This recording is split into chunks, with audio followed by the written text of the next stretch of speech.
Okay, in today's tutorial we're going to teach you how to make your computer a bit quicker using CCleaner. If we load up the program, you can see what it looks like when you first turn it on. There's a number of options. I've ticked just a few extras like the DNS cache and the old prefix data. This just helps get rid of some extra stuff that you might not need. So if we click Analyze, well, we can see that there's quite a bit of temporary files there. Most of them are things like Google Chrome and temporary files. So if we just run the cleaner, it should go through all of those and it should start cleaning them up. It's removed 660 megabytes. If we click Analyze again, it just shows they've all gone. If we want to further speed up your computer, you can actually go to the registry, scan for some issues, and it will start going through them, start looking for any anomalies, and it's found quite a few. Still part way there. Now, once it's finished, it says fix selected issues. We click that button, and there's always an option to fix all or just some of the selected ones. So we'll select all of them, and it's done those, so we close. Now, if you want to get further into it, there are more tools.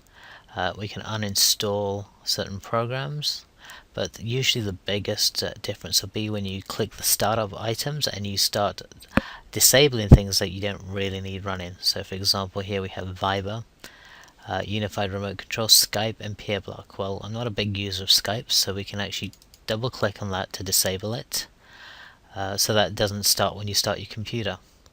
You can also go through Internet Explorer and disable certain things you won't need.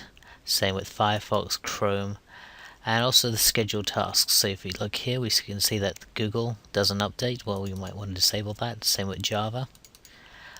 Tune up utilities, that starts something every now and again, so let's disable that. And the same with King Office Suite. So double click on that and we've disabled those things. The other option you can go into is your context menu. You can disable a number of things. If you just order it by location, you can probably see it a lot better. So I don't really need the file shredder. Disable those.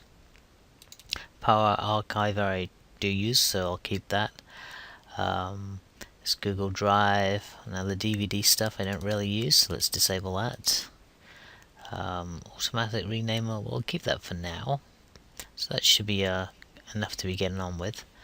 Now you've got some options. You can go through your cookies and you can decide like which cookies to keep. So for example here it will keep some of the ones from Yahoo and Google. You can also go to the more advanced settings, and one of the ones I usually untick is this one that says only delete files in the recycle bin older than 24 hours. It's ticked by default as a safety measure, but I usually just untick it. I've not really found any problems. So this is CCleaner. It's pretty good software. It's free. You can get it from numerous sources and I'll link them below. I hope this has been helpful to you. Thank you very much.